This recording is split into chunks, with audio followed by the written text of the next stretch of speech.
Hello, welcome to the Courtenay Turner podcast. I am here today in the studio with Jay Dyer, who has been a huge influence on my journey. I know my audience knows, but I don't know that I've actually told you. So thank you so much. I've learned so much from you. Yeah, really. Appreciate that.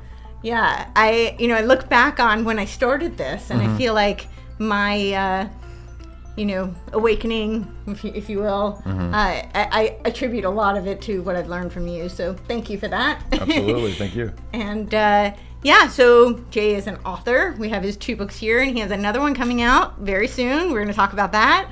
He is a comedian. He has his own shows, and he does the 4th Hour of Lord Voldemort on the Alex Jones Show, which is fantastic. So I always describe him as kind of like the professor that you never had and who teaches you all the things you probably never learned. So how are you doing today? I'm doing great. Thank you. It's been a long weekend, but glad to be here, and you have a really cool studio. I like it.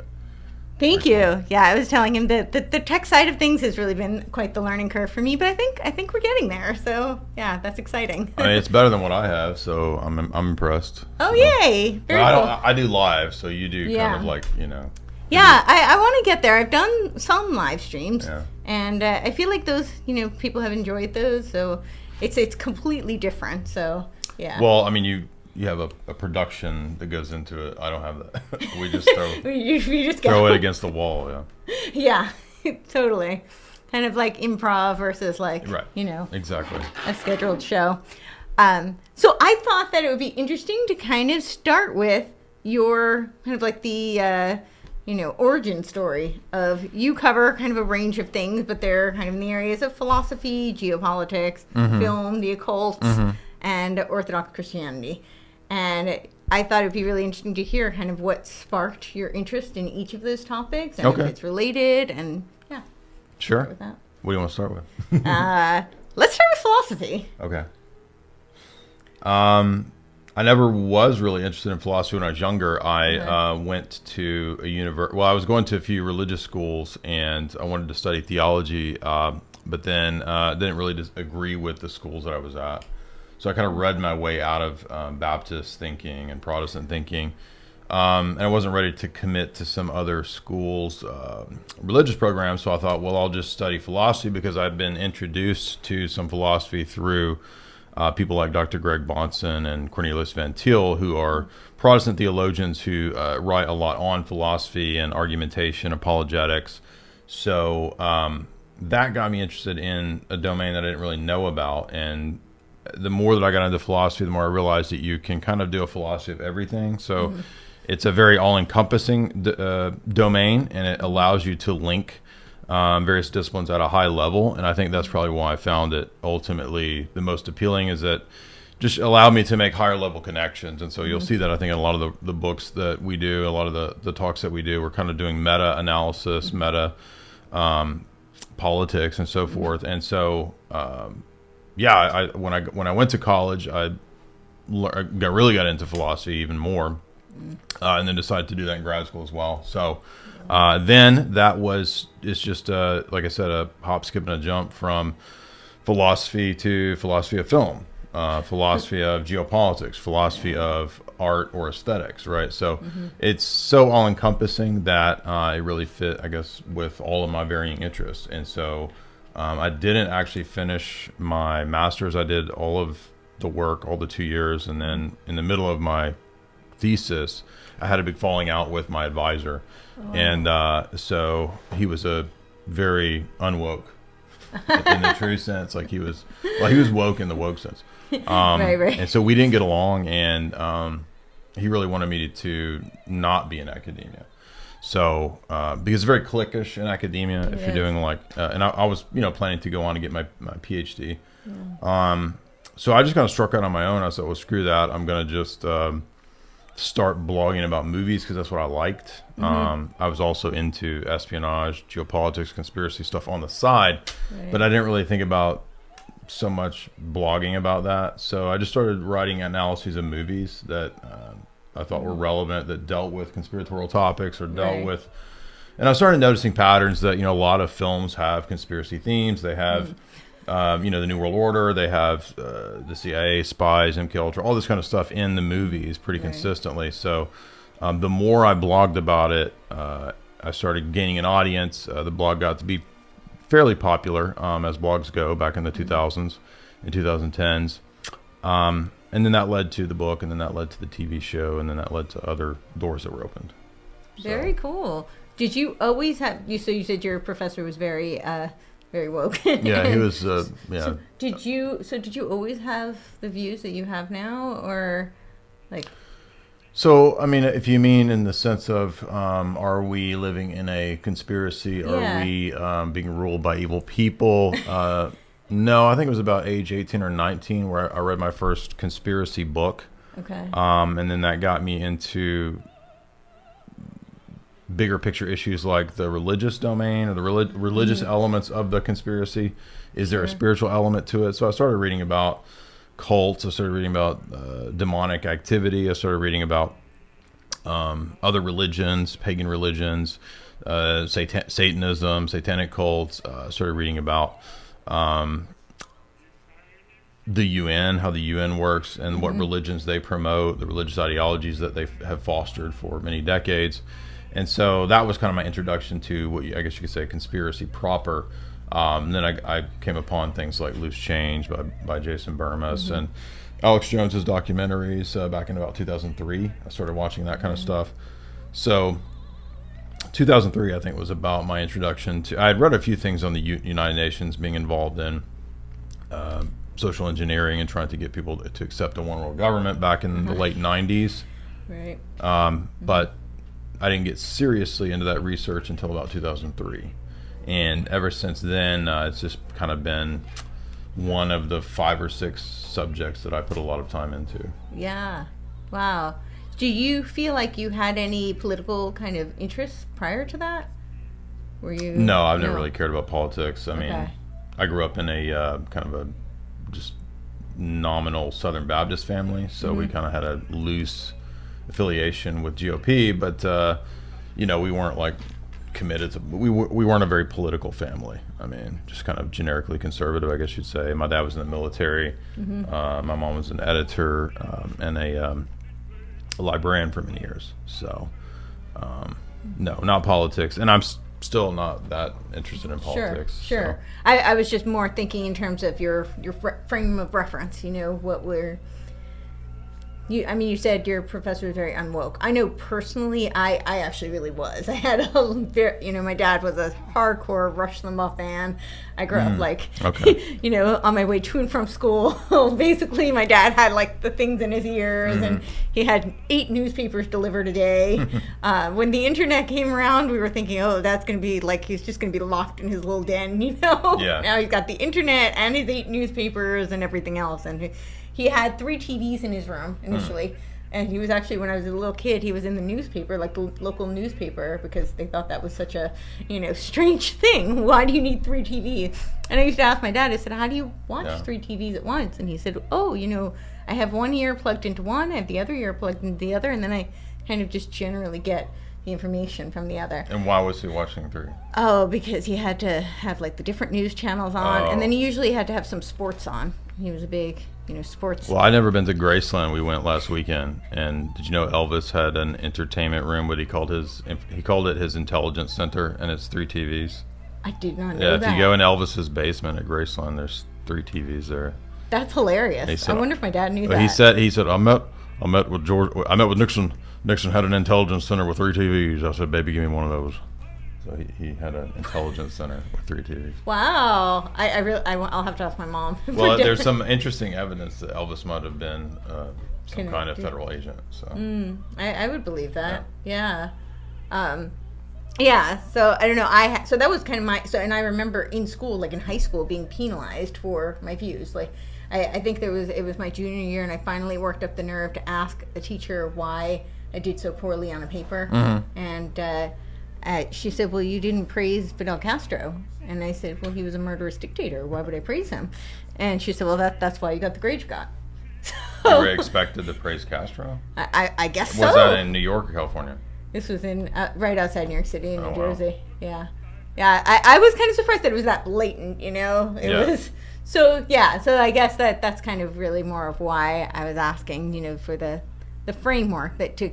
I'm very curious about like how people get to where they are and their belief system, and I think that especially in this time where, I my hope is the Great Awakening will combat the Great Reset, right? So, the more people can kind of wake up, but I find it really hard to talk to, like what you call normies, people who really.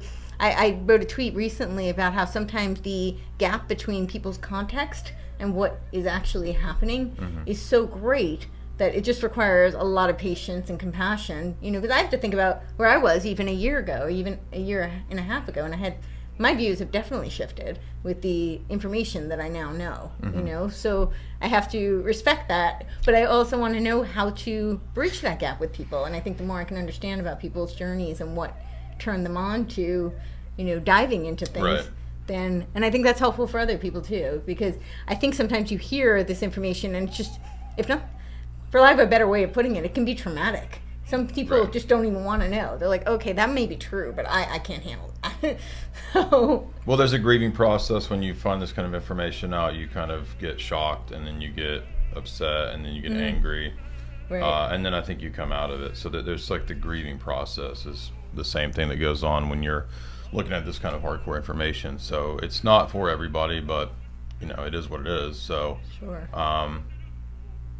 Yeah, that my journey to this, like you said, I think it was just several factors. It was a combination of having parents that were.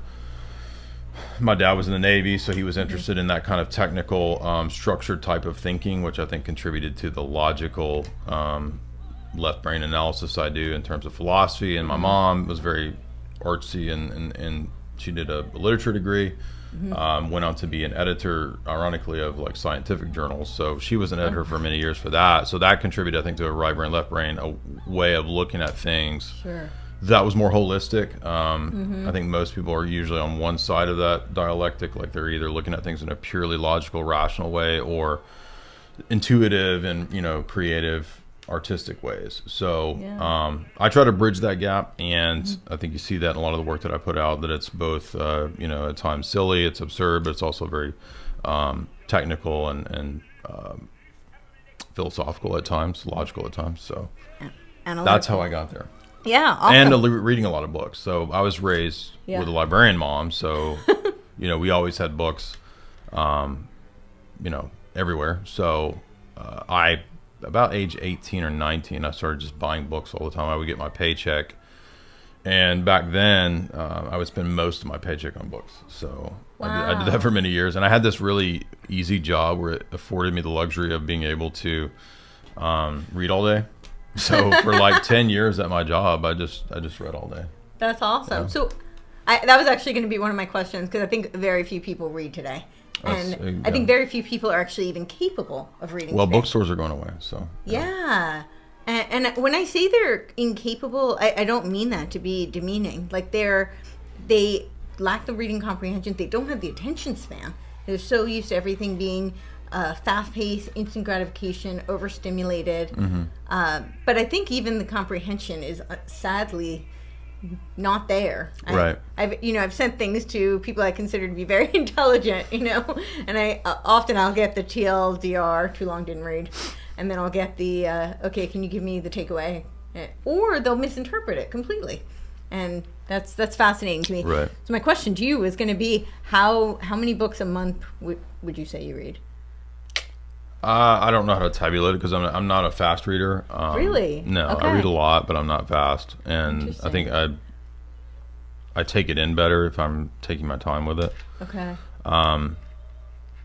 Per month, I don't even know. I mean, I'm usually working on a couple, 2 or 3 books at the same time per week. So I might be working on a couple books a week, and then move to the next couple books the next week. So it just depends. And a lot of times the books are, they might be pretty long and technical, so they might be boring, and that might take me longer. Sure. So if it's something like Tragedy and Hope, it's like 1,300 pages. That took several weeks to get through. So hard to say on that one. I didn't read that like at once. Several weeks seems like nothing. That I treated like a textbook.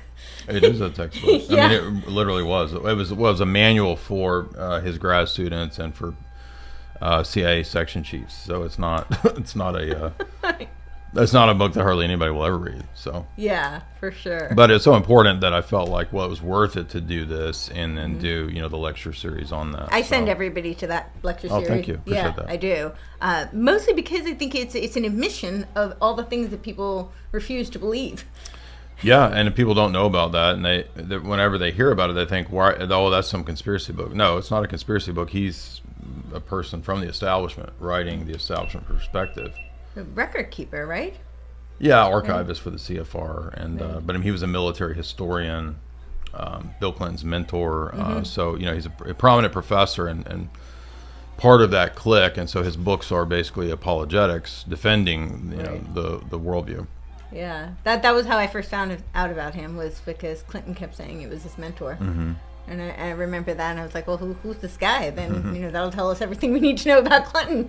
And then when I started looking into who he was, I was like, I don't think we like Clinton, Well, but I mean, but he also talks about the fact that it's the false two-party system is something Quigley talks about as well. Sure. He says we haven't had an election in America that wasn't manipulated or rigged, going back 100 years. Yeah. So he said that in the 60s. So.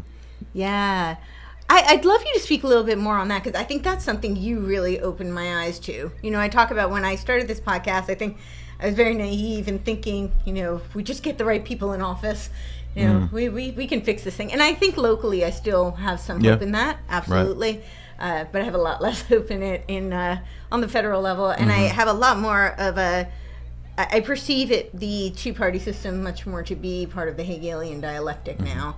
So could you talk a little bit about that, what your thoughts are on that, and how they use left and right?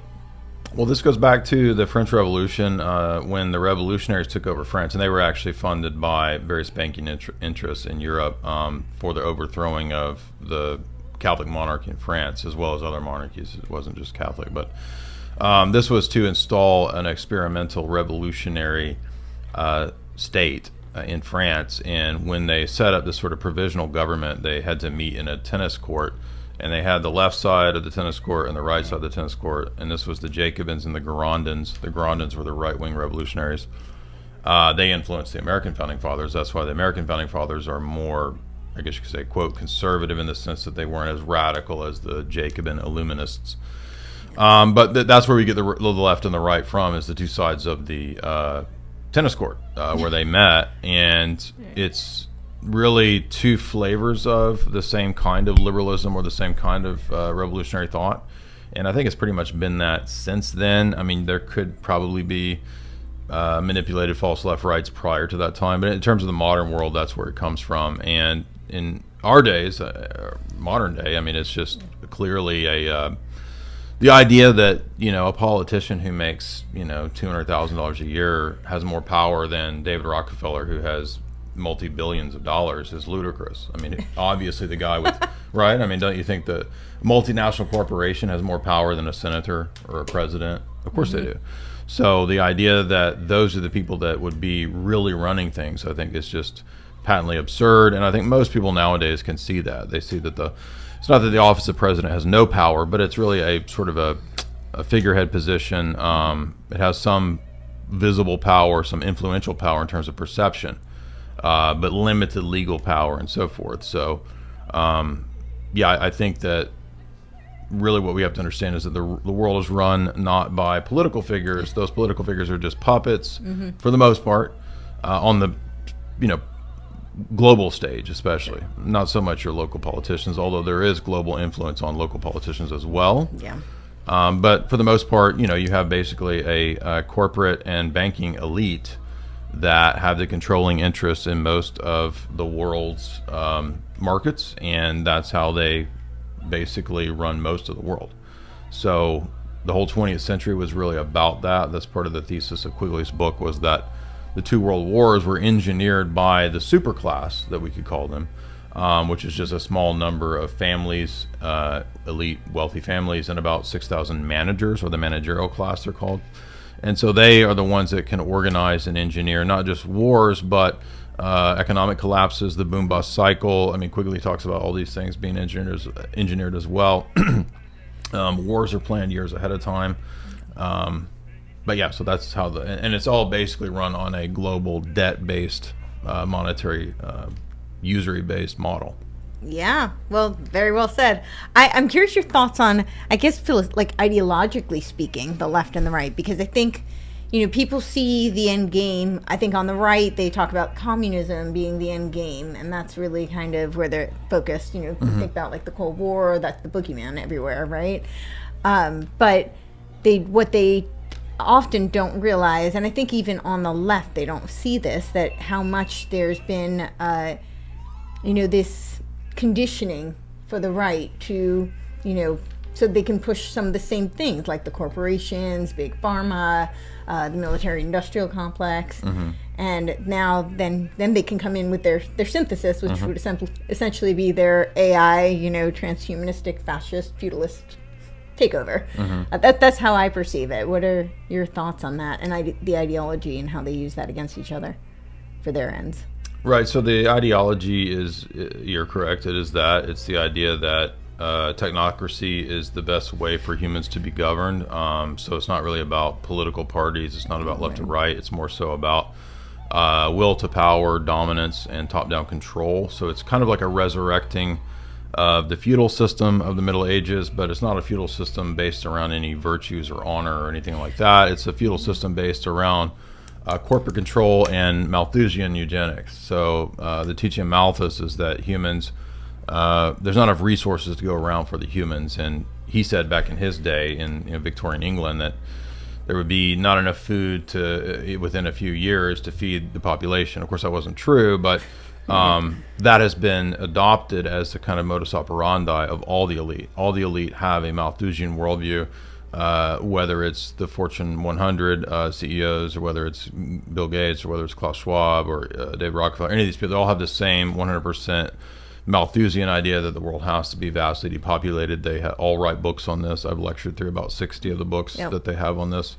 And they hold conferences and meetings about this consistently. They put this out publicly, so it's baffling to me that people can't figure that out. But they all talk about that, and that's because they really have adopted that worldview. It's connected to Darwinism.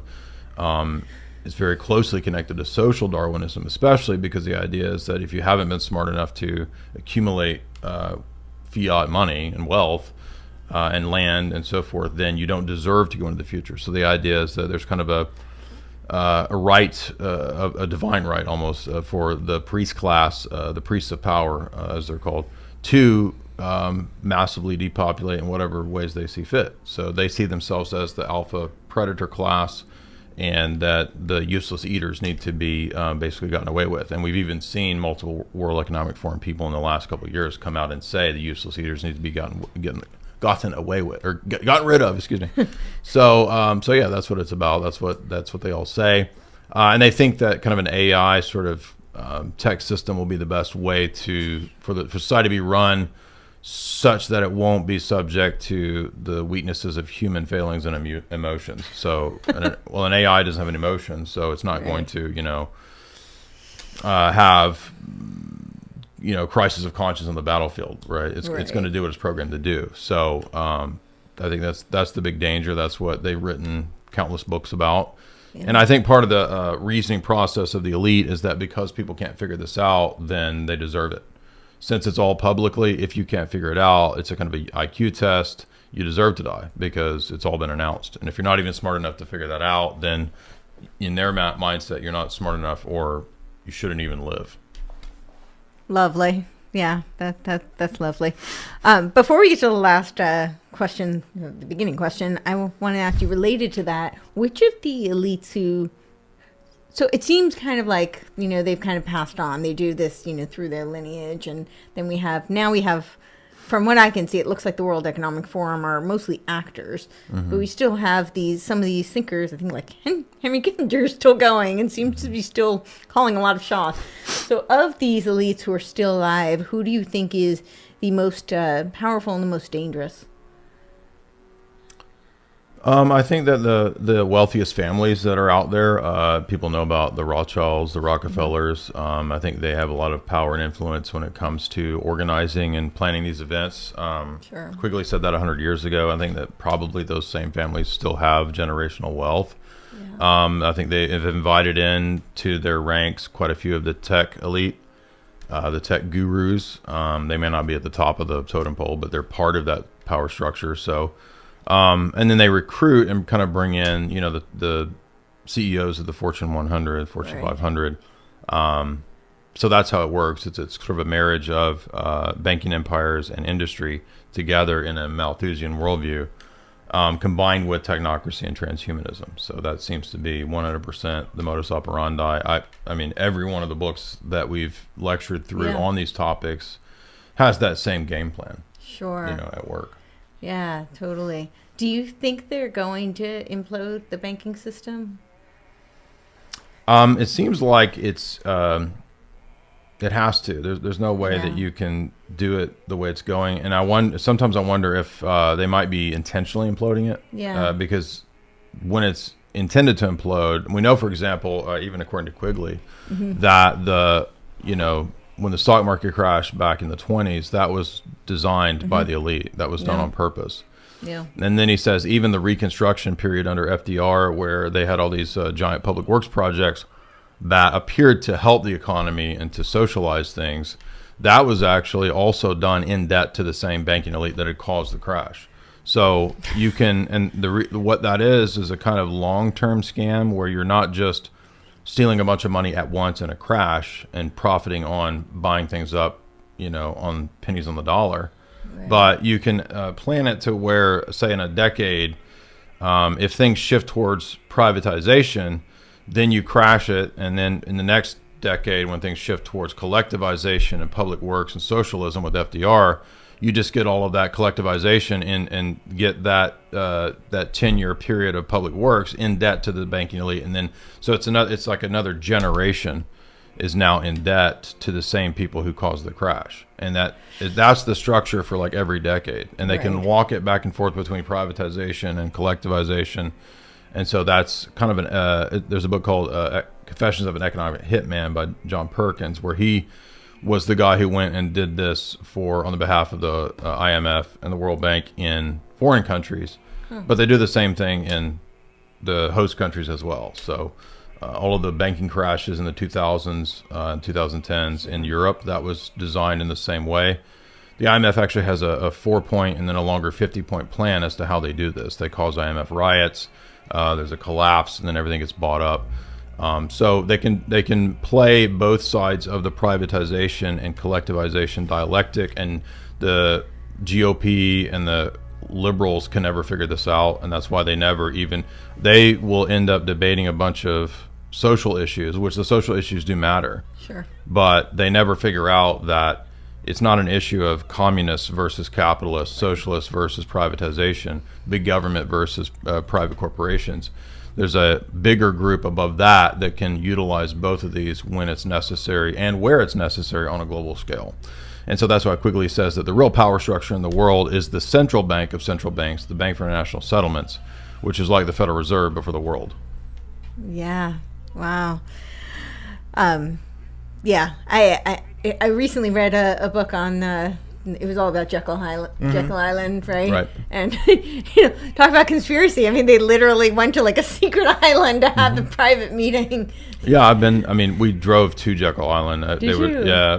It's off the coast of Georgia, and they were like, "Oh, it's like $30 to get in there." I was like, "No, I'm not paying $30 to go on the island." So we were driving through that area, and we thought we would just drive over and look at it, and yeah, I mean, it's like a big hotel that they met at and, planned out the Federal Reserve. And so, yeah, and I mean, on the one hand, you think, well, Lenin said something like, a huge percentage of making a nation communist is having a Federal Reserve Bank. Mm-hmm. And people think, oh, well, then that's the government controlling. No, the Federal Reserve is a private bank. Right. And so the elites have always used this idea of, because it says Federal Reserve, oh, well, I guess that's the government, right? Yeah. And you think that that would be communist, but it's not. But that's because communism, Marxism, and socialism have always been the tools of very wealthy people, and that's what, especially sort of Cold War minded people, they can never figure that out. They think that it's a grassroots, Marxist communist revolution. And I mean, where do you think every revolution has to have money? Where do you think that the revolutionaries get their money from, if not from wealthy elites?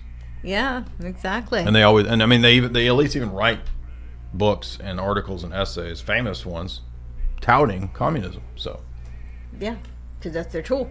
Exactly. Yeah. So the other question was, you kind of covered, we can go through this as well, but you kind of covered a little bit of the film, but how did you get to film, and the occultism references in film? Well, I took a lot of literature classes because I did my grad work is philosophy and lit, and I had a lot of lit classes in undergrad. So one thing that you do in literature is what's called a close reading, and so you read the text looking for a lot of the themes, the patterns, the symbols, the images, and decoding it in a way. Right. And if you take film classes, you'll be doing the same thing with film. So you'll be decoding the images, the symbols, and whatnot. And at the same time as I was doing all that, I had been for many years studying, the Bible and religious philosophy, other religions, and the symbols used in, religious art and so forth. And so it was just kind of, two different worlds that collided, biblical symbolism, movie symbolism, and taking those classes in lit and writing so many really boring lit papers. It really prepped me for, I didn't know it at the time, but it prepped me for writing these kinds of books where, Right. I would basically be doing a movie review, but not in the way anybody else. I mean, people think of a movie review like, oh, it was good, the acting was good, right? Right, right. But not like the way that you would read a literary piece and do a literary criticism. So it's kind of like that, but most people don't like to read literary criticism, so I made it more readable, and then tied in the conspiratorial elements that I was studying at the same time with espionage and geopolitics and the history of spycraft with Ian Fleming and James Bond, and how is James Bond a symbol and how is he used as a tool of propaganda and this kind of stuff. Yeah. And then, so how did you get to Orthodoxy? Well, like I said, I was raised Baptist, and I always had an interest in those topics from a Protestant evangelical perspective. And I just read my way out of Protestantism by looking at church history and looking at the way and the history of the formation of the biblical canon. That's the books of the Bible, how they came to be, who decided to put those books there. And then you're sort of immediately confronted with the reality of tradition, and the necessity of some body of people to make that decision. It's like, the Bible doesn't just fall from heaven. It's a decision, the people that put that together. Right.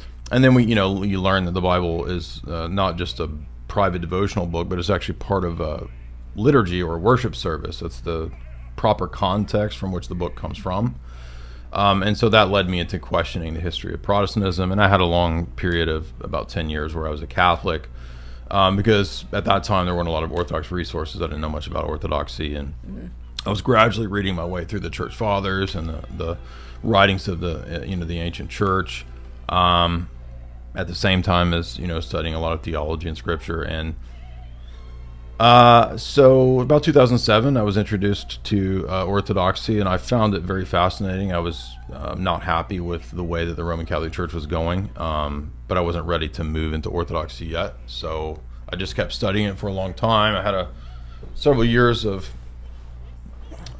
just not sure what I thought about it. Yeah. And then about 2014, I started leaning more and more towards Orthodoxy again.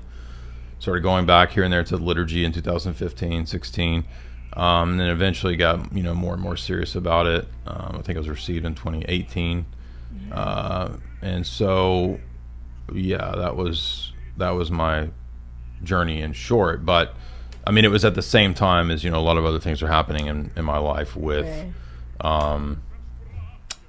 Like the person I didn't choose to marry back in 2007 that I was dating. We were both going to be Orthodox at the same time. We went through catechumenate together. Okay. And we decided we weren't a good fit. So we decided not to get married. So I didn't want to keep going to church where she went, so I didn't go. And Yeah. so I didn't become Orthodox in 2007, even though I got really, really close.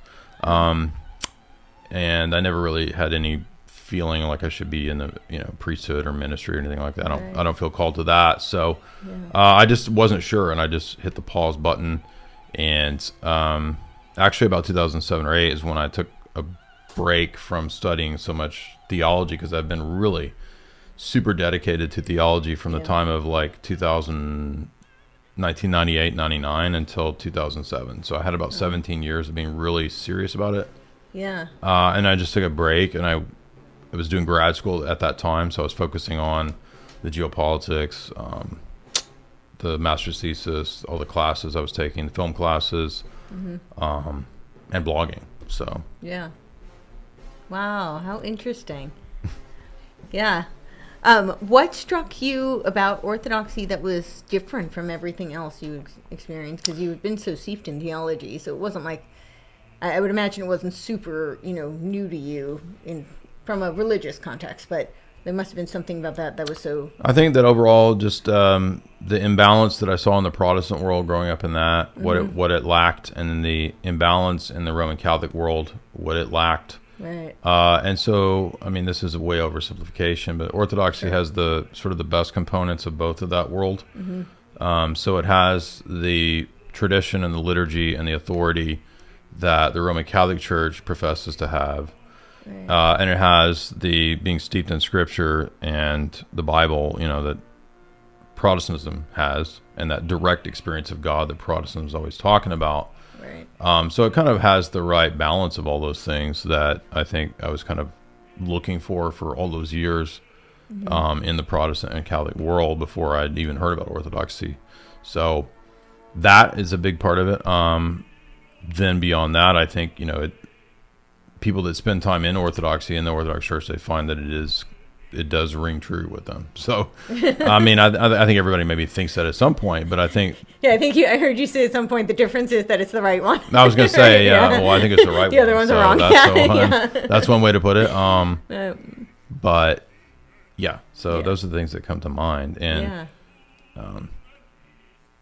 cool. So I'm trying to think of where to go next. Because we want to talk a little bit about your new book. Okay. So I do want to talk about that. So one of my first questions kind of leading into that is, what do you see as the role of philosophy in understand, like the role, and you can answer this however you want, but the role of philosophy and the importance of philosophy versus theology, or just separately philosophy, whichever one or both you want to answer. And understanding the geopolitical context we're in currently.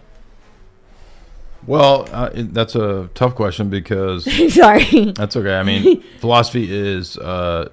it's a domain that not a lot of people are into. I think it's foreign to a lot of people in America and in the West. And sure. I mean, maybe in Europe it's a little more familiarity with it because they've had quite a few more famous philosophers in Europe than we've had in America. Sure. America's only really given birth to one philosophical school known as pragmatism, which is pretty low tier on the philosophical scale. So, there's not really any great American philosophers anymore. And also with the degradation of education and anti-intellectualism and the lowering of IQs that we're seeing, it's just not a field that most people think matters or is even relevant. You know what I mean? It's like, I think most people think, well, what does that have to do with anything that I do day to day? So before you continue, I want to tell you a really quick story. So I was a philosophy major, but I started college as a neuroscience major. And it took me like almost 2 years to tell my parents that I switched my majors. And so my dad says to me, "Courtney, why did you take so long to tell us you switched your major?" And I said, "Because I thought you'd be really disappointed in me, Dad." And my dad says, "Why would we be disappointed that you wanted to learn how to think?" So that's a great answer, well, that's Dad. good. I'm glad you see it that way. Yeah, I mean, I think when you get into it, you do see the value of it in terms of then it can contribute to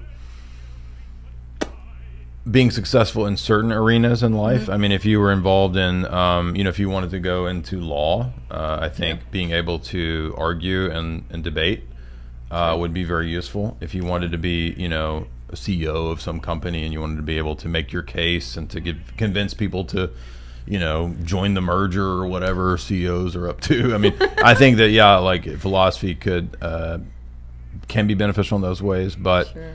It's part of the liberal arts. So it's kind of like liberal arts are seen as not practical. Right. But they can be. Anyway, but most people, I think, that go into that, they think they're going to teach it. So they're going to teach at college or be a professor or whatever, or even at high school. I don't know. But so it's different from theology in that it's looking at things in a different way. Theology is pretty much solely focused on who is God, how do we know God, what does God expect, what do the religions and their books teach, whether it's comparative religion or theology proper. Whereas philosophy might have some overlap with that. Sometimes it's been called the handmaiden of the sciences. Back in the Middle Ages, it was called that, when it was seen as sort of necessary for any science that you were doing. You would have to learn philosophy because it would be first principles. So you couldn't study. Wow. Yeah, you couldn't study. I always say it's the father of all sciences, but I actually didn't know that. Yeah, because you have to first ask the question, right? The first principle. That makes perfect sense. Yeah, interesting. Yeah, you would learn first principles. You would learn Aristotle before you went to study, the natural world, or even rhetoric or grammar or any of those things. You would have to learn philosophy first. But that was as the medieval world's view. We don't live that way anymore. So now really philosophy doesn't have a whole lot of use because we're dominated by a world of pragmatism. And so philosophy used to be principally concerned with questions of ethics and metaphysics, and then maybe a little bit later down the road, epistemology, which is the idea of how do we know what we know, what do we know, etc. And by the time of the Enlightenment, that flipped. It flipped from, we're not really concerned so much with metaphysics anymore. That gets tossed out the window because it's seen as something that you can't know and can't prove.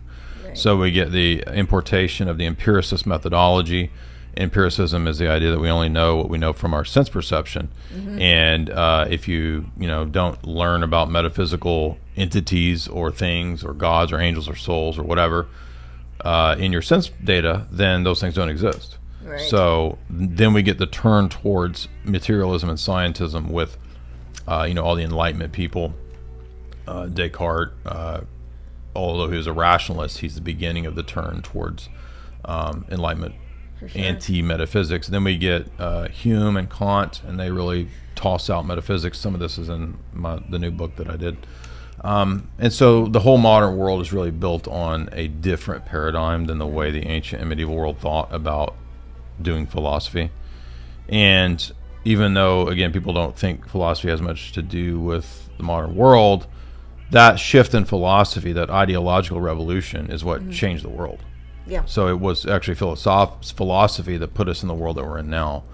So the modern world couldn't have happened without the Enlightenment and the revolution in thought by Descartes, Hume, Kant, Berkeley, and other Enlightenment philosophers. And then the postmodern world that we live in now couldn't have happened without modernism, and modernism being deconstructed and falling apart. So in other words, it's almost like an Ouroboros. It's like a snake eating itself. Like it keeps just getting worse and worse because the logical conclusions of the bad philosophy that you have, it might take 100 years before it works itself out in society, and your society gets worse because your society is built around faulty presuppositions. Does that make sense? Yeah. So, long story short, that's the relationship between philosophy and theology is that it's indispensable for understanding how we got to where we are and where we are. And to understand postmodernism, you have to understand modernism, and to understand modernism, you have to understand the Enlightenment. So, and then you have to understand what the Enlightenment was rejecting, which is medieval philosophy and metaphysics. So what I advocate for is the return to those medieval principles, not in the sense of the brutality or the bad parts of the Middle Ages, but the good parts of the philosophy that modernity has discarded. Yeah, and what do you see those as being, the good parts? Well, the first chapter in the new book is titled "The Good of Metaphysics," like why we need that, why we have to have value judgments. You can't talk about better, best, good, bad, without value, a scale of value.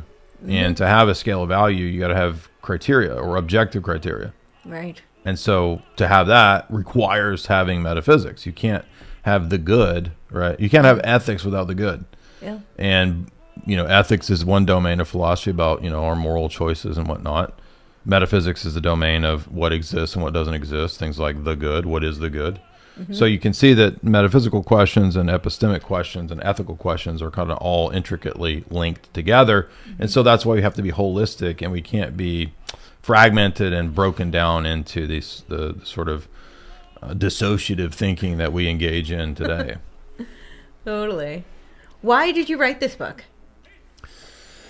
Well, this book was actually a series of essays that I had written in my 30s. Okay. Maybe late 20s too. So it was like kind of all over the place. But when I went back, so in my 20s and 30s, I wrote hundreds of articles about all kinds of things, right?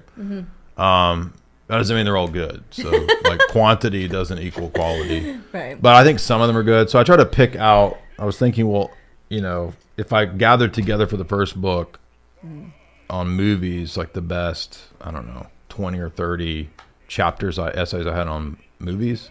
I thought, well, I have all of these other essays I've written over the years on all kinds of topics. Like, what's another way to organize the 15 best non-movie essays, right? So I wanted to do something other than movies. I'd already done 2 books on movies, and that was fun, and I enjoyed it. But it's sort of like, this came out in 2016, so I've been talking about this for 6 years, but on podcasts. And some of these essays I wrote in my 20s as well. So, I mean, I've been talking about this and thinking about this since my 20s, right? So I want to do other things, right? You get tired of that. Intellectual curiosity. Yeah, you want to talk about other stuff, right? And I'd written so many essays on, let's see. So the first one is about just metaphysics and introducing the idea, talking about what it is. I get into a couple analyses of ancient Greek philosophical texts that are overlooked in education, like Plato's Phaedo and Plato's Timaeus. The Phaedo deals with kind of metaphysical questions that modernity overlooks and discards, like metaphysics. The Timaeus is Plato's weird cosmology. It's his creation account, according to Plato. Obviously, it's not the biblical Genesis account, but there's a lot of really fascinating elements in there, and there's things that Plato seemed to have had knowledge about in his day that it took modern science to figure out. So there's some weird things like him knowing the structure of reality at a very minute level, which, I mean, they didn't have microscopes. So, how did Plato know this? And so it's a kind of a mystery. Democritus discovered atoms, and he exactly, didn't have a microscope. Well, right. So the idea of small particles and the particles kind of having structure, Plato talks about this, but again, we don't really know how he came to that. The story of the Timaeus is that one of his forebears, a guy named Solon, who is the teacher of Socrates, and Socrates is Plato's teacher. So Solon went to Egypt and learned from the Egyptian priests the metaphysical structure of the world, all the way from the beginning, how it came to be.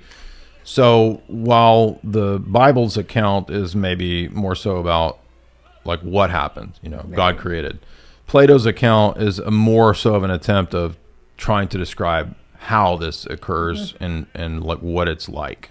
Okay.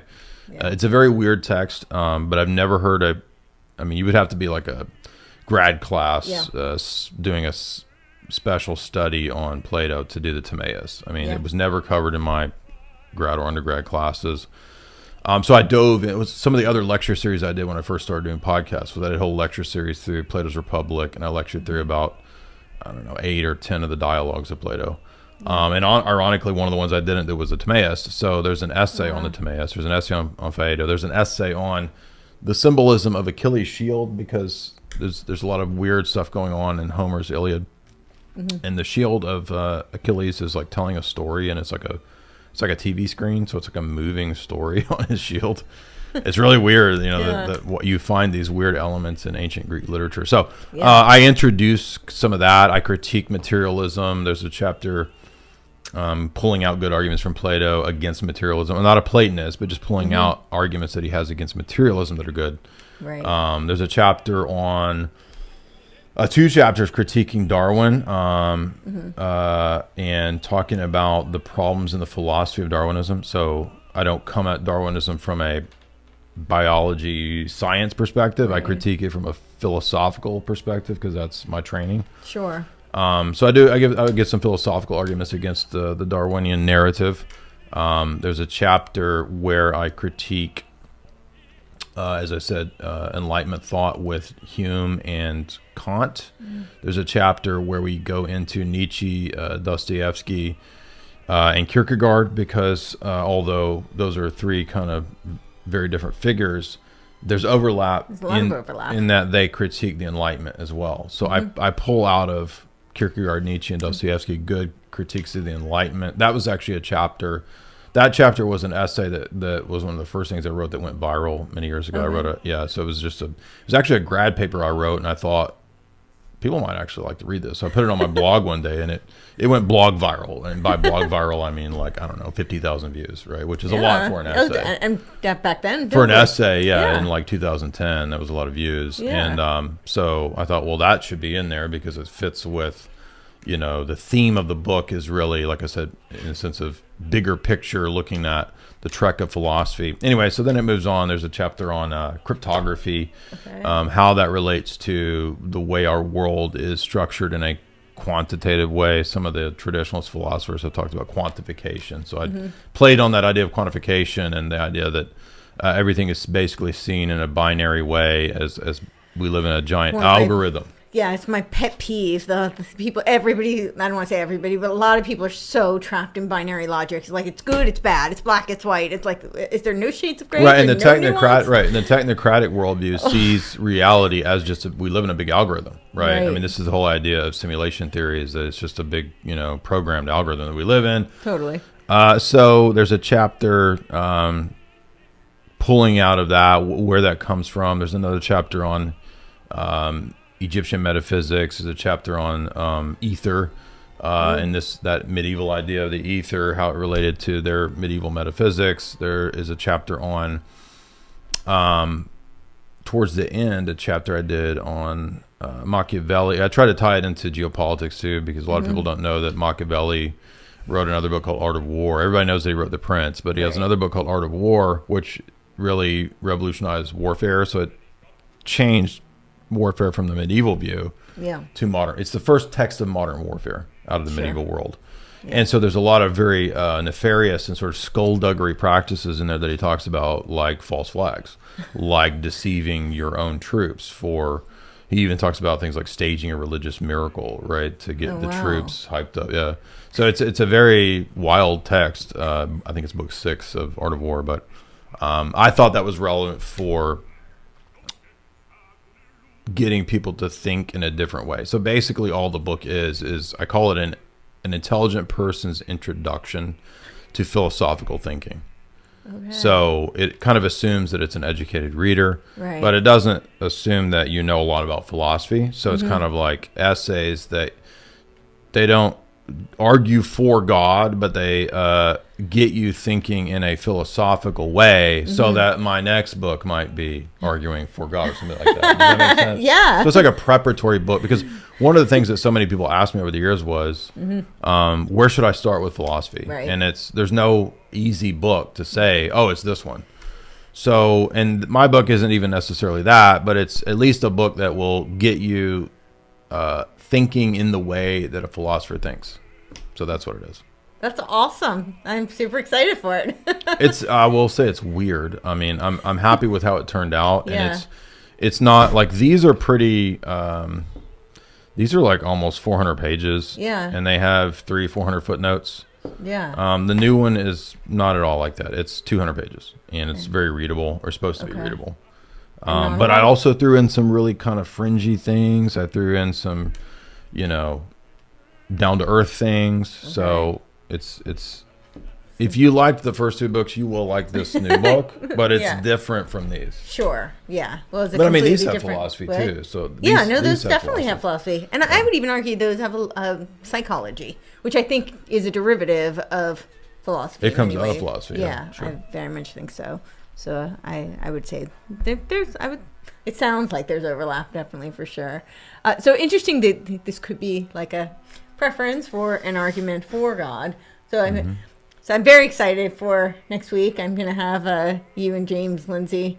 Oh, And, yeah. And so the topic, and I actually haven't told James yet, but I will, or who knows. But that topic was about how Gnosticism paves the way for transhumanism. So I do see that a lot of these philosophers have kind of shaped a worldview Right. that has led to kind of laid the groundwork. Right. And I think what a lot of people don't realize, particularly intellectuals, actually, I think intellectuals get very seeped in, this deep thought, but it's a myopic perspective. It's kind of like scientists or doctors, not to say all of them, but they're.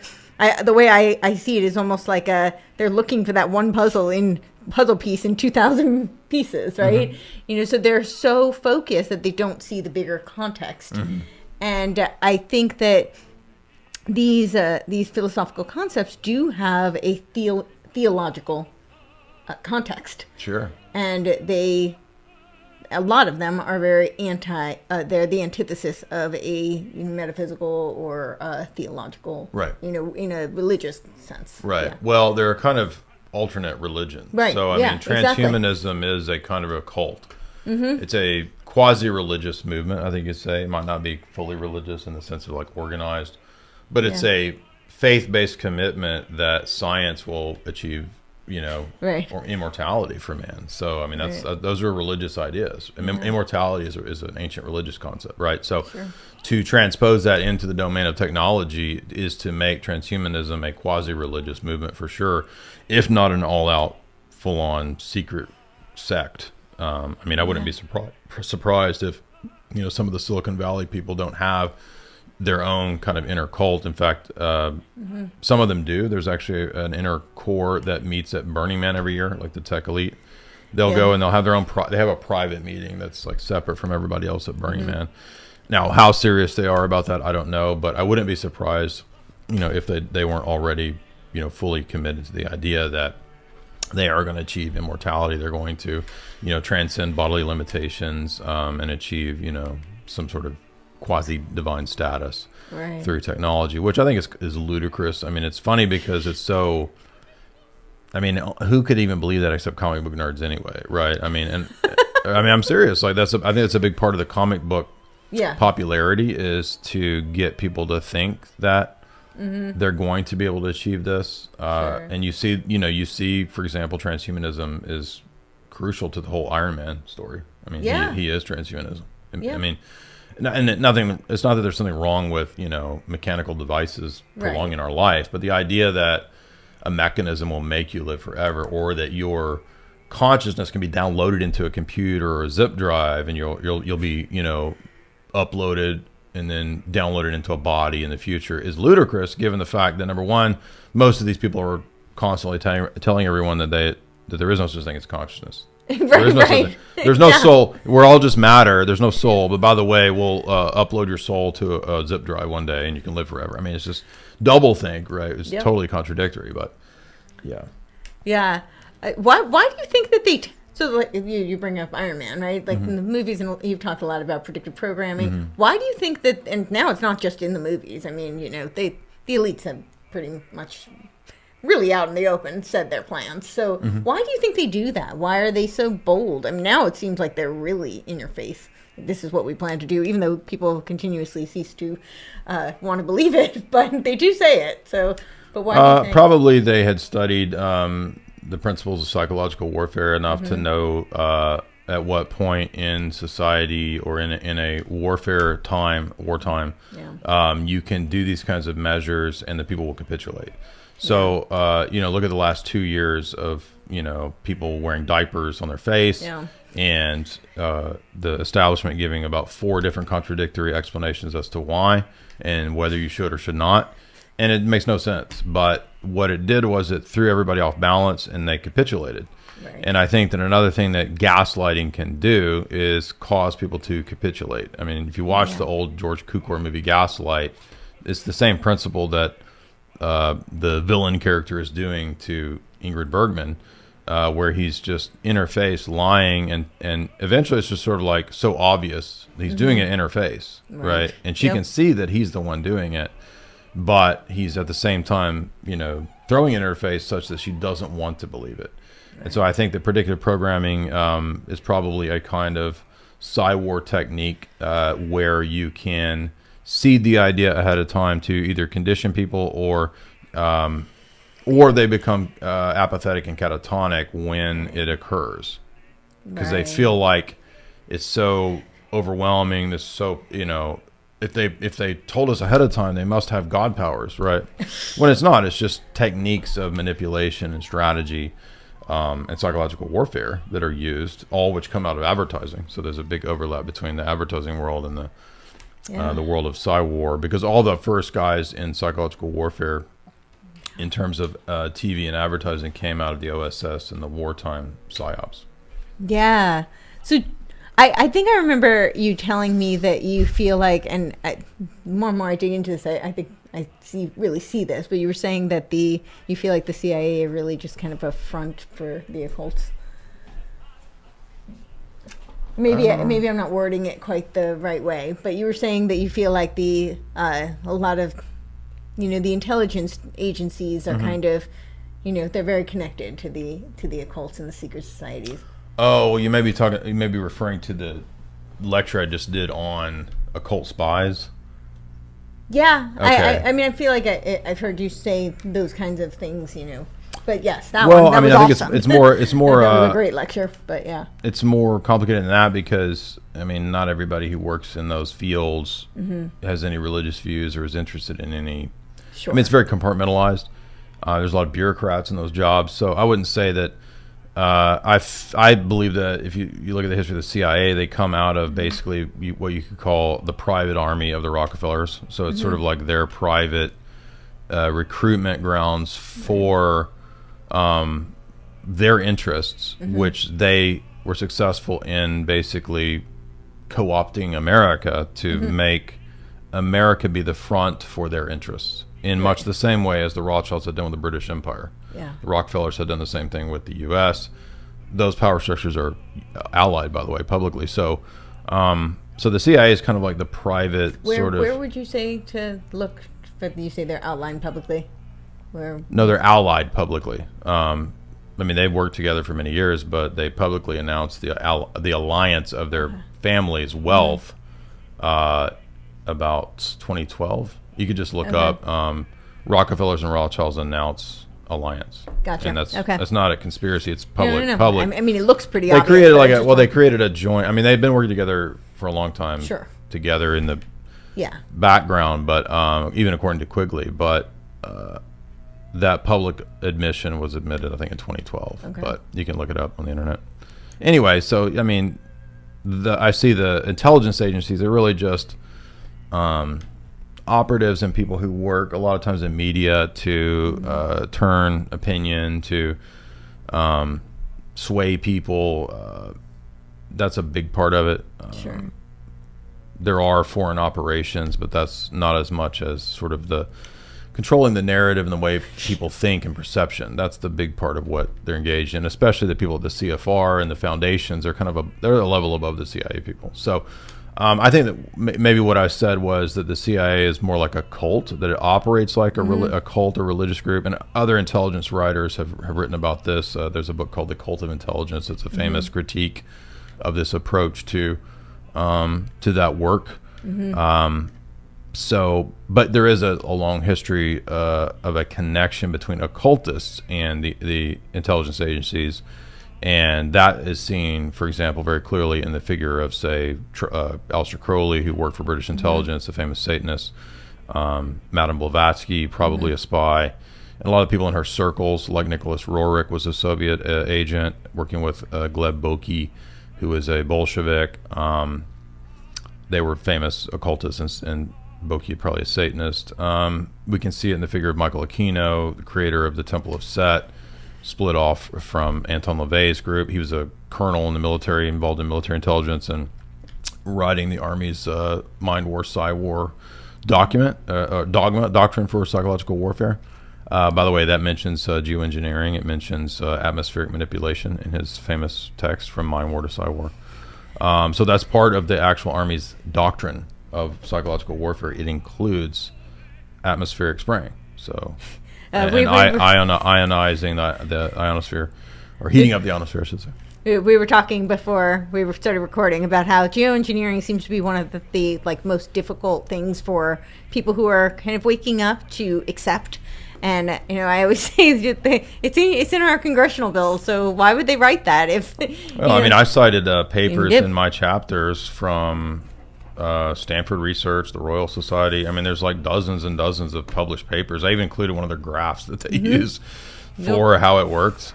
And as I said, I mean, you can read, I think I cited in this chapter, Michael Aquino's paper that he wrote with another colonel. It's called From Mind War to Psy War. And if you read all the way down to the bottom of the paper, it's only about 30 pages. In the footnotes, there's footnotes about the techniques of atmospheric manipulation, spraying, and heating up the ionosphere as part of the electromagnetic warfare that can be done on the part of the military against their opponents. And of course, who are the elite's opponents? It's not some foreign enemy. It's not Russia. It's the domestic population that they see as the ultimate long-term enemy. So, I mean, yeah, I mean, I think if somebody was really, if they really wanted to know if geoengineering was true, it's not hard to find that out.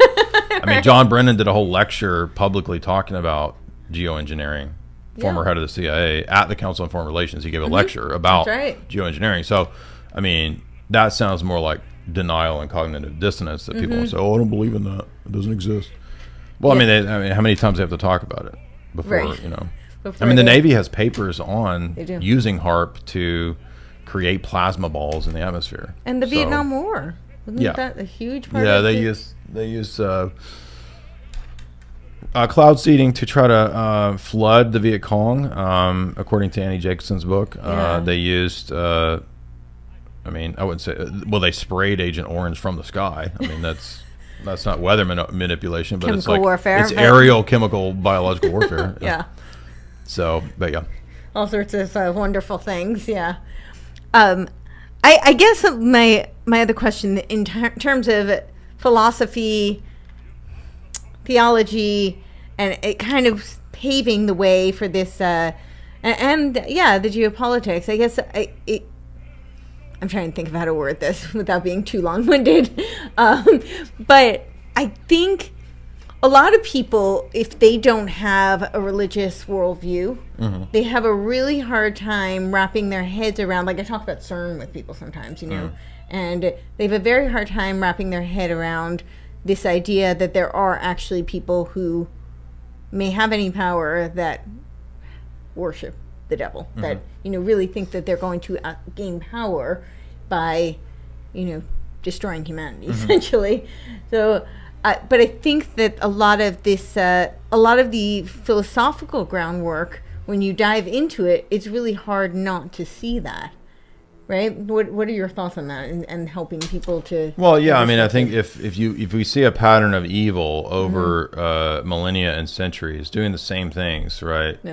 Empires trying to enact human sacrifice, trying to destroy their populations, degenerate elites who, start to say, give your infants to me, right? I mean, this is what so many empires have done. Right. Why would we see that same pattern? I mean, why not 20 other different potentialities? Why is it that thing that keeps manifesting? And I think the best explanation is that societies become more and more evil, and then you get something like demonic manifestation in that society because the societies become demonic. They have basically given themselves over to the worship of something evil, the aversion of possession, and that's the best explanation as to why we see these same patterns. And that helps to understand that there's something higher than the human domain. It's not just human beings that collaborate to have, dictatorships and corrupt regimes and conspiracies to overthrow governments. It's more than just the human because of the repeated patterns of what evil demands. So that's why I think that the spiritual explanation that, well, there is the human element to it, but it's humans who, whether knowingly or unknowingly, are allied with or in accordance, they're on the evil frequency, so to speak. They're in alignment with evil.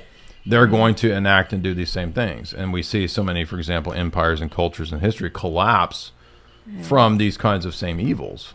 So what's the best explanation for that? That there's a secret society from the last 6,000 years that's secretly causing the same things? No. The best explanation is that there's an evil entity who influences human beings to do the same evil actions over because he does not like human beings. So that makes more sense to me. That's how I could see it being organized over the centuries, not some human group of people that has the ability. I mean, the world's a big place. How can, some elite group of individuals control everything in the world? It doesn't make any sense, right? So what makes more sense is that, well, there's a real battle between good and evil. But the manifestations that we see of a lot of these, evil empires and the constant move towards the Tower of Babel, like we see in Genesis 10, that's because of the spiritual evil behind that. Yeah. Do you think that when you talk about some of these groups, do you think that they're kind of like the conduit to help continue to pass that belief and that and execute? Yeah, I mean, I don't think there has to be like one single group. Sure. I mean, in my view, we see, for example, in all the ancient pagan empires, the same principles of, degenerate practices, human sacrifice. They always reemerge, and then those societies decline and collapse. And so you see that same cycle. Why would we see that same cycle? I mean, why would we see the same patterns of humans all over the world engaging in the same just nasty practices, right? And even having high cultures that don't do that and then collapsing to that, if there wasn't a evil force that attempts to get man to do that. Does that make sense? Yeah, no, that does make sense. What are your thoughts on infiltration? Be more specific. Yes. So I think we're seeing a lot of, I kind of hate the term, so I don't like to use it, but it like controlled opposition, certainly cognitive infiltration. And we're seeing it in so many different sectors. Certainly we see it politically, on the federal level. We see it even locally. We're seeing some of it, but there does seem to be an element, and then we see it in the religious institutions as well. But there does seem to be an element of these, I think there seems to be an element of aligning with certain viewpoints that are antithetical to.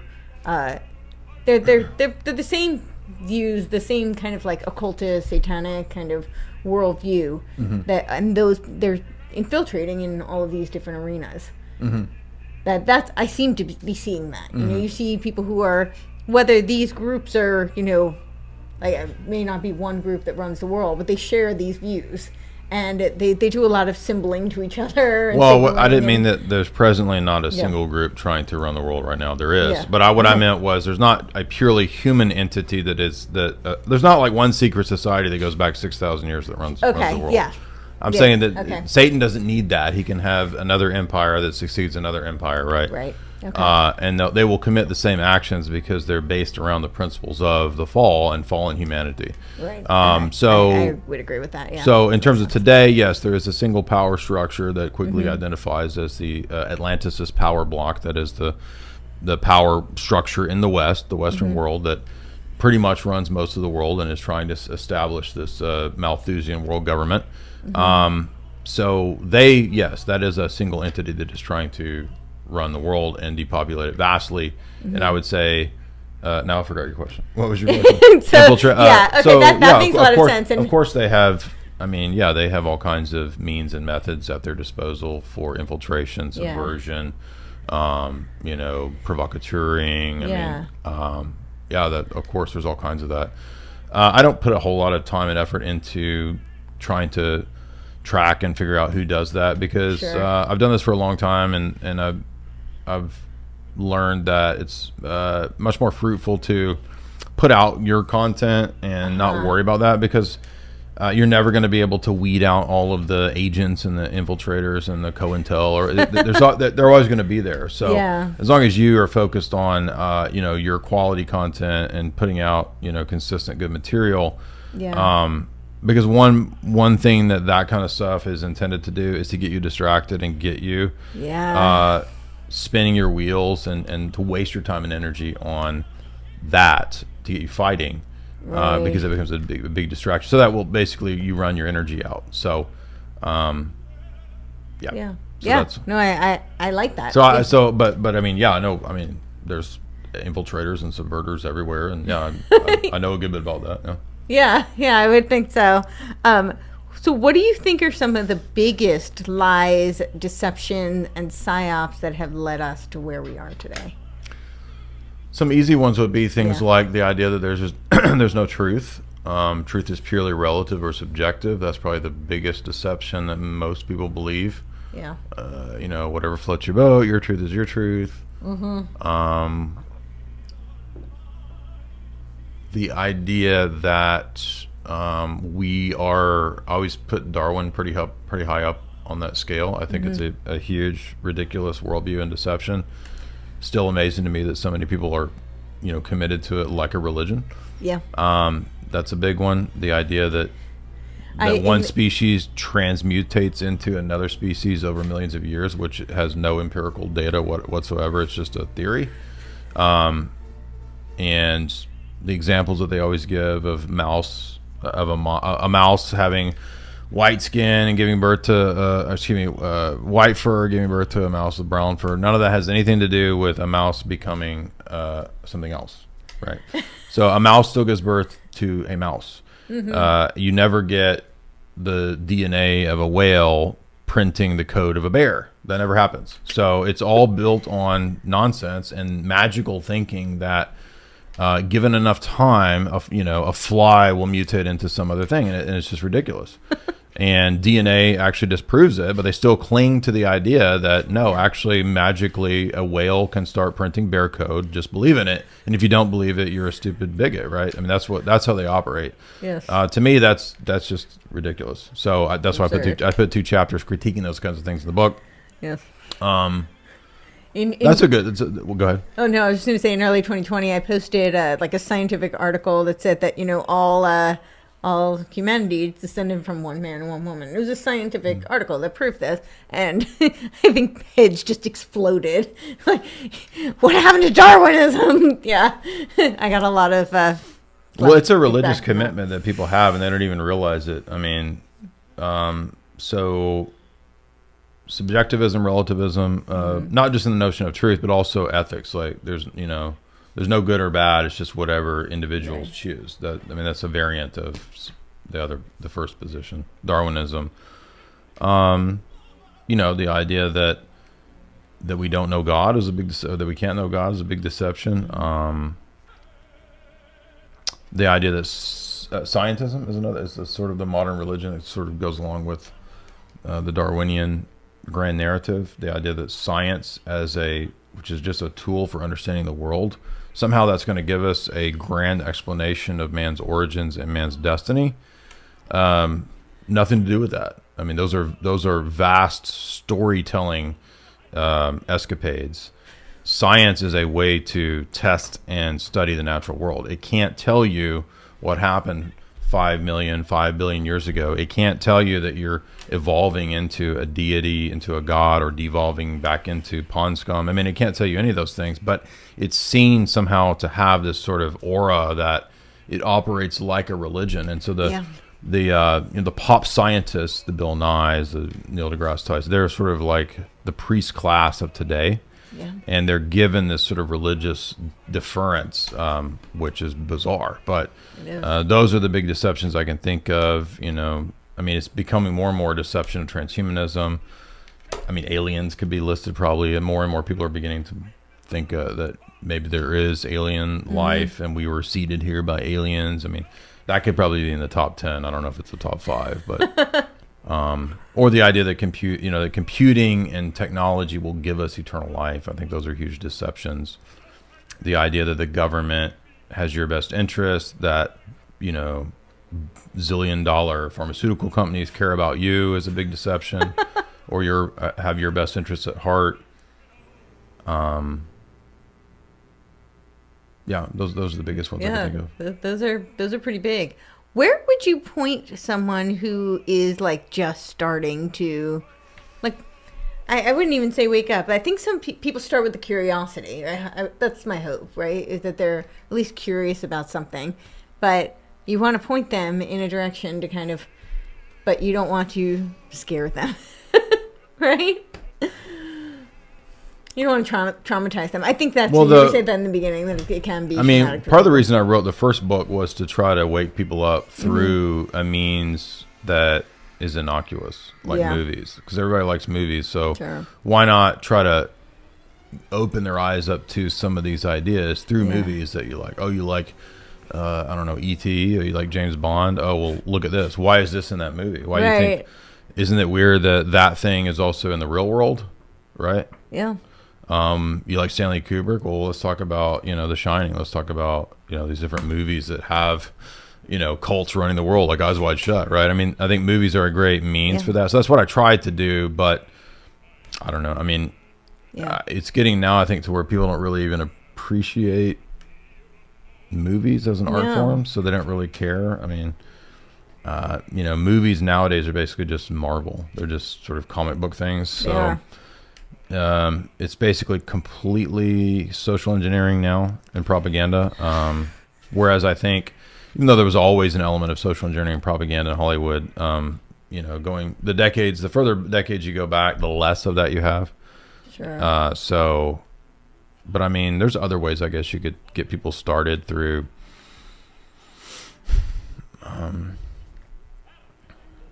I would try to tailor. I mean, if you're saying in general, I don't know about a book or a movie, but I mean, there's a lot of great documentaries that could open your eyes to stuff. But I would do it on a case by case basis and be like, like, what is that person like? Do they like music? Well, introduce them to a band that's anti-establishment or something like that. A band that has themes or songs that call out or mention conspiracies. Point them to the movies that are good for illustrating these points. Plant the seeds. There's a lot of literature that's good. For example, I didn't realize that, I mean, so many people love Tolkien and Lewis, and I only that was such a great lecture. Yeah, I only recently realized that C.S. Lewis's Space Trilogy is basically all about the New World Order. So they're difficult books to read. I mean, the first one's easy to read, the second one's a little more difficult, and the third one's really difficult. But if they're readers, which people don't tend to be, but you can also do audiobooks, right? Sure. So if you could get them to listen to it on audio. But I mean, everybody loves C.S. Lewis. I mean, he's like, one of the most popular writers along with Tolkien in the 20th century. I mean, they're both basically talking about what I talked about. Yeah. So those are great inroads. I mean, you could talk about Lord of the Rings and the all-seeing eye of Sauron, and I mean, Tolkien had that literally there as an emblem of the technocratic, world that we're going into. It symbolizes that, according to him. Yeah, totally. What do you think is the most psychologically and or spiritually damaging film that you know of, and vice versa, like the most maybe beneficial? Well, I mean, there's so many really just horrible, degenerate films that... Right, it might be hard to pick one. I mean, there's quite a few that we might have started and then just turned off because we thought it was just nothing redeeming in it, not worth watching. I mean, seriously, I mean, I'm not sure what would be the worst. I mean, because if it's something really bad, we don't watch it. Right. So, but I mean, damaging to the masses. I mean, there's so many movies that have subversive and really toxic elements. It'd be hard for me to even think of. I mean, a lot of stuff from Disney is pretty subversive and toxic now. Yeah. So I think people are starting to see that. Right, and that hurts the youth. So. Beneficial, I mean, again, it kind of depends on what you want to show people. Like, there's some classic kind of conspiracy movies that have good themes and explain how the world really works, like 3 Days of the Condor is a classic, or with Robert Redford, it's about CIA corruption. That's a tough one. Yeah. Sorry. I mean, because some of them are good for showing Yeah. things, but they're also kind of like not the best for a mass audience. I mean, like I don't want to tell everybody to go watch Eyes Wide Shut because it has some pretty extreme stuff in it, but it shows It does. basically a powerful sex cult running things. I mean, Yeah. let me see. What did I put in here? There's some good ones like Logan's Run. We did a podcast on that. That's very insightful. Blade Runner has some good insights in Yeah. it. Blade Runner. For sure. There's some good Bond movies that show kind of the conspiratorial elements of things like Moonraker because it's about depopulation. Okay. Those would be some good ones that come to mind for good principles. Right. But there's a lot. Let me see. There's probably some more in here. Let me see part 2. Let's see. Oh, The Godfather. I mean, that's a great trilogy for that's a showing how great the world one. really works. There's a lot of political and it shows the connection between politics and organized crime and global power. Movies like The Ninth Gate would show kind of the occult side of things.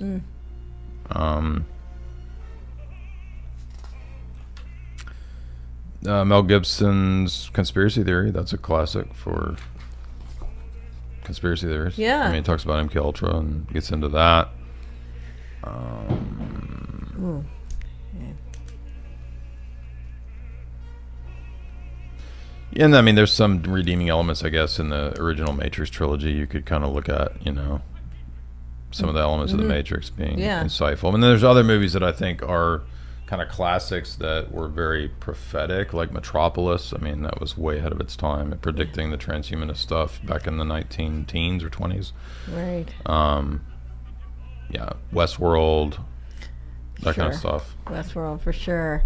Yeah, with MK Ultra, do you think that we're still seeing a lot? I know you've done a lot of research on MK Ultra. Do you think we're still seeing it under, whatever another umbrella? I mean, I think pop culture is MK Ultra. I mean, the totality of what pop culture is doing and the way it functions is the macrocosm usage of the principles of MK Ultra based on the studies of individuals. So modernity and pop culture literally is MK Ultra. Yeah. I met with someone the other day who told me they know firsthand.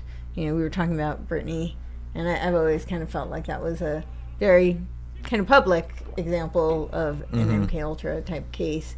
And this person was saying that they know the makeup artist like putting basically her drugs in her makeup. Yeah. Interesting. So it's and the clothes, and she's being constantly drugged. I know I've heard this from dancers as well who worked with her. Yeah. That, she had regular scheduled times where she's always taking. Well, this is a pattern. I mean, going back to Elvis, I didn't really know that much about Elvis until recently. Jamie and I both kind of dove into his whole story, and it was the exact same thing with him. His handler, Colonel Tom, was always keeping him drugged and basically controlled him. He was also his handler wrote a book on hypnosis. So he had been studying hypnotism and allegedly could hypnotize, Elvis and his whole Memphis Mafia crew, his entourage. So, here you have a handler who's literally drugging him up for, years and years and years, and can do hypnosis. And, that seems to be then the pattern that we see with many other pop stars. You see this with Michael Jackson. He's got handlers and drugged, right? I think he dies on pills, right? Yep. Yeah, we see the same pattern of Britney being drugged, and it seems to be such a evident pattern that they even lampooned that itself in a recent Black Mirror episode, the one with Miley Cyrus. Did you see that? I didn't. I heard about it, but I have. I didn't see it. Jamie got me to watch it the other day, and the whole premise of that last season of Black Mirror was that a future pop star is handled and drugged and controlled by her manager and her team. And they basically want to assassinate her because she's worth more dead than alive. Wow. So, throwing it in her face again, I guess. It's even surprises me. To me, but there's other. Marilyn Monroe. I think she was drugged too. I don't know how much of a mind control thing was going on. Could be, but she seemed to have been a sex operative. Blackmail thing going on with her. For sure. I'm sure there's. People that get to the A-list, level of Madonna and this seems to be the pattern. Yeah. Do you think that there is that, but they're using them to control the masses in some way? That it's. I think they play a role. Yeah. Yeah. I mean, because they introduce revolutionary ideas. Yeah. To take the youth to the next phase of the ongoing revolution. Right. The revolution is what Huxley calls the final revolution, which is post-humanism, transhumanism. So basically, all the revolution is just whatever furthers that end goal of getting humanity towards not having offspring, not marrying, not having families, not building wealth or establishing businesses, Sure. establishing yourself, basically just becoming a drone and then becoming sterile. That's the goal, because then that allows the establishment to come in and kind of control everything and set up the technocracy. Yeah. And so pop stars, I mean, they play an important role in culture creation and culture destruction, but I don't think they're not like, I mean, I guess you could debate to what degree they're mind controlling the masses. Right. There's a movie that actually hints at this, which is a comedy. I recommend watching I think it's from the year 2000, Josie and the Pussycats. Have you seen that? Yeah. Uh-huh. Well, if you remember, I think that was back when I still the watched government things. is the government is mind controlling everybody through their pop music. Yeah, right. I think that there was a lot of that through like the 60s and right? Yeah. So I don't think that that's so far off. Well, it's a little extreme in that, and that's more like geared towards how it would work with a modern pop audience, like a Britney Spears kind of audience or a Katy Perry audience, and they're actually in that one they're using frequencies and they're using all kinds of cutting edge stuff, but they're also creating trends, which was odd that movie had that in there. Yeah. Well, there's technology. I mean, the technology on the frequencies is there. Right. I mean, that's that's another one that people don't like to accept. But I'm like, well, why are there patents on these things? Like just for the fun of it. Yeah, I don't know. Yeah, I mean, I've read. Brzezinski talked about that back in his 72, 73 book, Between Two Ages. He's got a whole section where he talks about frequency manipulation, ELF, VLF, and all that. And then that can agitate giant masses of people, or it can calm them down depending upon what frequency they put out. So, and that also comes up in the Mind War, Psy War document by Aquino. Yeah. He mentions the frequencies too. Yeah, right. So one thing I wanted to ask you about is Russia, Ukraine, and so I've heard some really interesting. I'm not sure that I agree with it, but I've heard that this whole pro-Putin kind of notion that a lot of conservatives are rallying behind is a KGB psyop, and I don't necessarily agree with that, but I'm curious your thoughts on like what is going on there and how much of what I say is, again, I think there's a lot of difficulty with people dealing with nuance. I always say that I feel that Zelensky is a puppet. We see a lot of the money laundering that happens in Ukraine. It's kind of a deep state hub. The biolab's there, right? Yeah, clearly. But that I also see that Putin seems to be advocating for a lot of rejection of what has been a bastardization of Western culture that's being exported. And, I know he's promoting Christian values, family values. Now, I don't know if that makes him a Christian, but to me, the result is better than the alternative. And I think the other component when I say people lack nuance is that just because I know there's a thing going around that Jacob Rothschild said that Vladimir Putin is the single largest threat to the New World Order. And I obviously I don't know if that's true, if he's really said it or not, but I think if that were to be true, it still doesn't make him necessarily our ally, right? I think I mean, I'm not an expert in this field, but I think he is a realist, and he's operating in a pragmatic way. I don't see any political leader as some sort of savior. Right. But I also don't think that the Western propaganda about Putin is correct. I think that that's all pretty much nonsense, and it's just as contradictory as the stuff that Fauci would say about the masks. So, no, I don't pay any attention to that. But I also don't think that. I think that he's operating for Russian interests and what will benefit his sphere of power and his sphere of influence. So he sees what he's doing as the necessary moves, again, for his sphere of influence.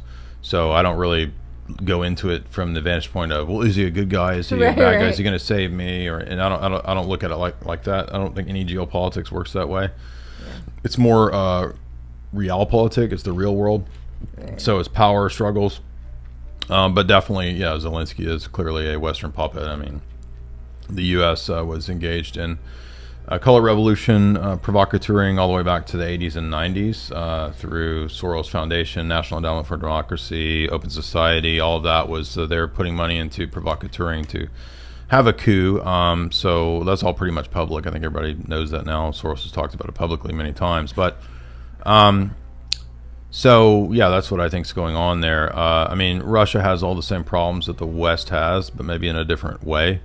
So, so I think that it's more so expediency than it is like, Putin's not going to come into America and save everybody from, Biden, or it doesn't work like that. Any more than Elon's going to come and save us free speech and But in regard to specifically New Lies for Old and this idea of it being a, quote, KGB deception, that's just Cold War CIA propaganda. That's all baloney. So when a person defects, whether it's Anatoly Golitsyn or whoever else, there's a couple other famous defectors that sort of put out these statements. Everybody's probably seen the Yuri Bezmenov clips that go around all the time. They kind of they make a reappearance every few months and go viral. I mean, a lot of what he says is correct. It's not anything really profound. It's just basic principles of subversion. But then he always says that it's Moscow, it's Moscow, it's Moscow. But he never mentions that it was the OSS and the CIA that brought the Frankfurt School over to the West to subvert the West. So he never talks about that. He doesn't talk. I mean, he promotes in the lectures that he gives all the same moral problems that need to be exported to the other countries. If you catch my drift. So if a person has a problem with where our country is going, then, I mean, it's just odd to me that it's not odd to me because my friend Mark Hackert, who's a Russia analyst, he actually wrote a really good paper critiquing Yuri Bezmenov and critiquing. I read that. You put it on your Telegram, right? It was fantastic. And then he did another critique of New Lies for Old by Anatoly Golitsyn. So, I think that what happens when you defect, you take on new masters, right? So you defect, you come over to the FBI or the CIA, and then, now you're going to put out what we want you to put out. So you have to put out these, propaganda things that, the wall didn't really fall, and the KGB is still running. It's not the KGB. The KGB doesn't exist anymore. It's disbanded. Yes, there's Russian intelligence, but that's not equivalent to the KGB. Right. And I mean, who really believes that the KGB is who's running the Fortune 100? I mean, how dumb is that? I mean, the agenda that is destroying everybody is being put into place by the Fortune 100, the Fortune 500. Are the CEOs all KGB? No. And I mean, don't you think they have more wealth and power than any of these displaced Cold War KGB people? No. I mean, do you see what I'm saying? No, I definitely do. Yeah.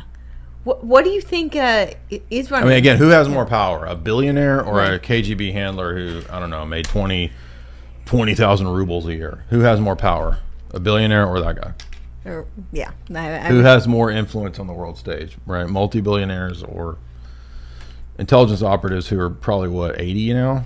I mean, who thinks that anybody in the KGB has got to be like boomer age, right? Like 60, 70, 80. I mean, I think Putin, when he was young, had a KGB period. Okay, so is he? I mean, Russia's GDP. He had a World Economic Forum period too. Right, but then he was kicked out. So, I mean, Russia's GDP is like, it may be better now after the sanctions from the U.S. Didn't really have much of an effect. But a few years ago, Russia's GDP was equivalent, I think, to Italy. Okay. Wow. So, I mean, it's not, and I mean, they were still coming out of the Cold War and the country being looted in the 90s. So the American elites looted Russia in the 90s from Harvard. It's called the Harvard Crew. And they looted billions of dollars out of Russia. That's why Russia went into a really bad economic situation in the 90s when communism failed. And during the Yeltsin period, that was just a looting operation. There was actually congressional hearings in the 90s about the looting of Russia. So point being is like that country was like destroyed by the same people that are destroying our country. So how on earth would anybody think that that's secretly some giant KGB destruction of the world? When, I mean, just read Carol Quigley. Quigley says that these other countries that are the boogeymen, I mean, they are in a sense genuine opposition, right? There are other countries, and they do have a genuine degree of opposition. There is a real level of warfare going on in the Cold War between the East and the West. Right. But he makes a great point to point out that especially during the Stalin period, that it was wildly exaggerated by the CIA in terms of what capabilities Stalin and the KGB had. So this was heavily exaggerated. And that was because they wanted a giant fear-based Cold War, and everybody fearing that at any moment you could be nuked. Right. And roll under your desk or whatever, like that's going to stop a nuke. I mean, right? That's all just fear programming. Sure. It was a massive, psychological warfare campaign, basically. So there's a lot of people now who have kind of a similar fear, both of Russia and China, that they're going to nuke us. I've heard this rumor going around they're going to nuke the Pentagon, and yeah. So, what are your thoughts on that? I mean, there could be. I mean, the elite might want to get us to a situation where there's a big global war. I have no idea. I wouldn't be surprised. I mean, as we know from Quigley that the wars are planned years ahead of time. Sure. I've talked to a lot of smart people who know warfare better than me, and they think that there will eventually be some kind of conflict. But how that will go down, I have no idea. I don't know. Yeah. It could be us versus Russia. It could be something with China. I don't know. But I don't really see China as a legitimate opposition. I think that, they're very much something that the Western elite wanted to be built up. Yeah. And this is something that we've seen consistently in the 20th century, was that the elite will build up the opposition to have the conflict. Yeah. So I don't think China would be this rising, global power if the international elite and the corporate elite didn't want that. Yeah, sure. Well, then, I mean, we essentially put China in power. That's what I'm saying. Yeah. Yeah. So no, I definitely. What do you see for the future, and do you see hope? Well, I do, because I'm not interested in saving things from the political sphere. I mean, I think if I was committed to politics, which is like the American religion, politics is the true American religion. And I guess it's sports now. Literally, I mean. But I don't think. I don't know that it's just politics. I think we're you talk so much about the agenda of the elites, and that's a pretty dystopian plan that they have for us. So politics or not, I mean, there's. I don't think that bodes well for the future of humanity. And granted, they're just plans, but I'm curious how. Well, but you said, well, do I have hope? Yeah. I mean, that's, my religious views are where I would get the hope from. I mean, if I didn't have those, I wouldn't have much hope. I would think that, we're pretty much destined to go into a dystopian situation. And we may end up in a dystopian situation still, but, we have, in the history of the church, we have a lot of examples of tyrants and tyrannical dictators persecuting the church and trying to do that, and they never win, because you can't destroy God's kingdom, the church. So they will always be there, and it's destined ultimately to have victory. So no, I'm not too worried about what does Psalm 2 say? The nations rage, right? They plot a vain thing against the Lord and against his anointed, the Messiah. So I'm not too worried about it. No. Okay. What do you think people can do to fight against, I guess, the transhuman agenda and the, some of their plans? Well, I mean, I would try to live as off of the grid that you can. I mean, to be self-sufficient as you can, to be as independent as you can. I mean, again, this is case-by-case basis. Depends on where you are. But I mean, even if you live in a city, you can still kind of have, plants and things that you grow and, ways to have your own food. Seriously, I mean, because it could get bad. Who knows? I mean, so, if you can have your own land, if you can have your own means of sustenance, if you can have animals, even. I've had so many friends who've gotten into homesteading now. They have basically farms, or not even full on farms. They're they're getting cows and chickens and gardens, and I mean those kinds of things I think are no brainers. I think that unplugging from too much internet, too much toxic culture, music, all that stuff. I'm not saying it's something inherently wrong with it, but too much of it will corrode you. Sure. What else? I mean, I believe Orthodox Christianity is the way to go in terms of spirituality. Yeah. What else could you do? Economic independence, Bitcoin, gold, silver. Those are good things to be involved in. Self-defense. Yeah, that's what I think. Yeah, those are all great things. Oh, and I mean, the obvious things like, not eating GMO, not eating processed corporate food, not eating, not drinking tap water, not, not believing anything from Big Pharma. I would run from all that. Yeah, for sure. Well, this has been awesome. Do you have? Thank you. Yeah. I don't know if you have. It was very serious in tone. I mean, yeah. I don't know if you were expecting more of a jokey thing, but I just came in kind of a focused, serious mode. So yeah, no, it ended up being very serious. I enjoyed it. So I like all of it. So for me, it worked very much. Yeah. Yeah. I don't know if you have anything else you would want to add. And of course, tell everybody where to get your books and where to find you. But yeah, if you have anything else you'd want to talk about. Yeah. So, I mean, you can get the books at my website shop. They're all signed copies from the website. The new book it's shipping right now. It's supposed to arrive in 8 to 15 days. So hopefully it'll be here pretty soon. Yay. Looking forward to setting up a Nashville speaking event, probably be around a month from now. So I don't know when this will go up, but probably looking at like July 30th, maybe August 6th on a weekend if we can find a good venue. So that'll be like a Saturday evening. Like I said, July 30th, maybe August 6th in Nashville. It'll be a ticketed event. So hopefully we can get a good crowd out for that. And then I'll be selling the new book there and be giving a talk on that as well.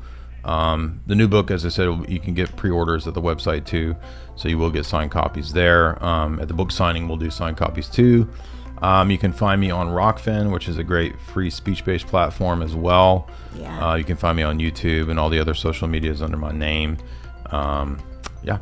So. Awesome. Yeah. Well, thank you so much. Thank you. This is really awesome. Yeah.